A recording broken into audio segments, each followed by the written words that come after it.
मैं pastor Michael योराशा हूं और मैं आपको दावत देता हूं कि आप इस चैनल को लाइक करें, शेयर करें और सब्सक्राइब करें और नोटिफिकेशन के बटन को दबाना ना भूलें ताकि आपको हमारी आने वाली अपडेट मिलती रहे। खुदावंद आपको बरकत दे। चलें कलाम की तरफ बढ़ते हैं।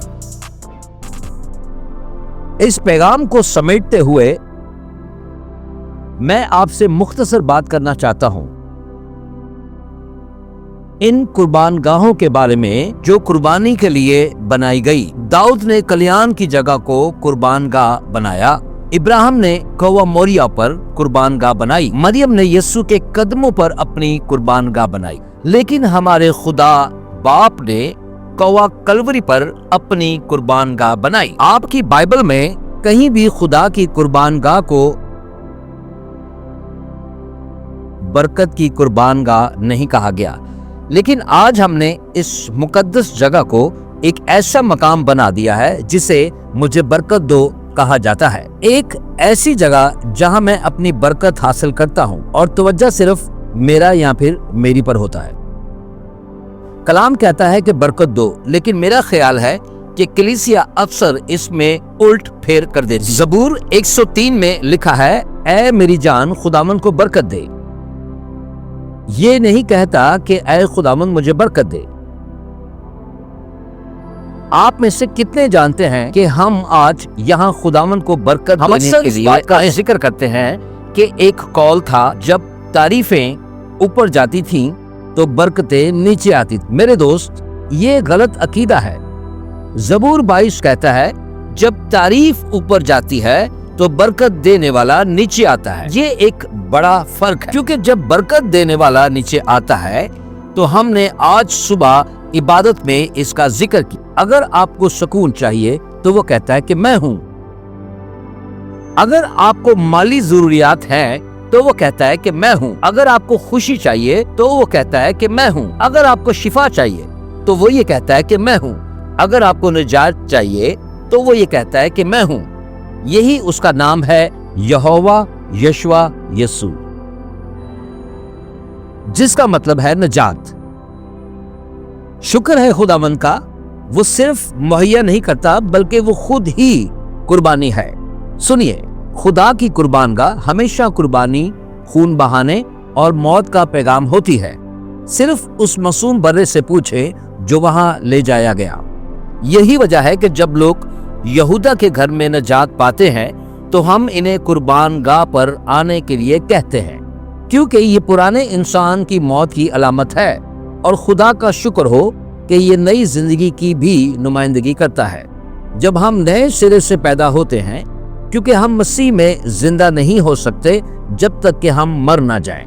सुने, खुदा की आखिरी कुर्बान गाह यरूशलेम के बाहर एक छोटी सी पहाड़ी पर मकाम पर थी, जिसे कलवरी या खोपड़ी की जगह कहा जाता है। ये वो जगह थी जहां कामिल बर्रा खुदा यानी यीशु मसीह की आखिरी कुर्बानी दी गई। ये वही कुर्बान गाह थी जो दुनिया की बुनियाद डाले जाने से पहले मुकर्रर की गई थी। ये वो मकाम था जहां यीशु को मारा गया, उन पर थूका गया, तमस्खरा उड़ाया गया और जलील किया गया। खुदा की ये कुर्बान गाह कोई खूबसूरत मंजर ना थी। ये अजियत, दर्द और मौत से भरी हुई थी।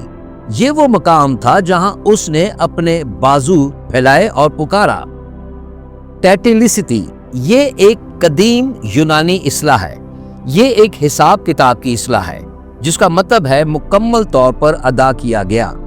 जब यीशु ने ये अल्फाज कहे तो बाइबल में लिखा है कि हैकल का पर्दा 2 हिस्सों में फट गया। ये वही पर्दा था जो हमें गुनाहगारों को खुदा की हजूरी यानी पाक तरीन जगह में दाखिल होने से रोकता था। हमारे गुनाह ने हमें रोके रखा था, लेकिन यीशु ने कहा, टैटिलिसिटी, तुम्हारा हिसाब मुकम्मल तौर पर अदा किया गया है, तुम्हारा बिल फाड़ दिया गया है।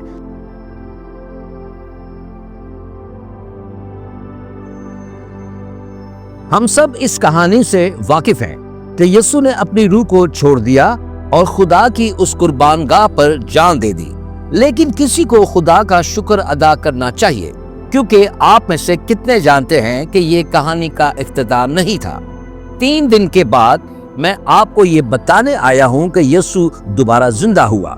موت اور قبر پر فتح حاصل کر کے، اور اب ہمارا یسوع زندہ ہے اور ہمیشہ ہمیشہ کے لیے زندہ رہے گا، اور اس کی قربانی کی بدولت ہم اب اپنے پرانے راستوں کو مرنے دے سکتے ہیں اور ہمیشہ ہمیشہ کے لیے مقدس باپ کی حضوری میں زندہ رہ سکتے ہیں۔ کاش یہاں پر آپ سب اپنے ہاتھ اٹھائے، ہمارے خدا کی اور خداوند ہمارے خدا کی تعریف کرے۔ آمین۔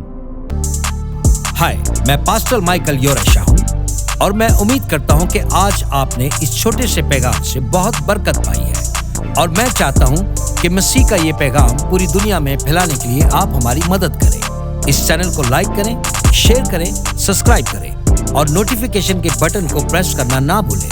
اور آخر میں گزارش کروں گا کہ یہ کلام آپ اپنے دوستوں اور خاندان کے ساتھ بانٹنا نہ بھولیں۔ یسوع جلد آ رہا ہے۔ آمین۔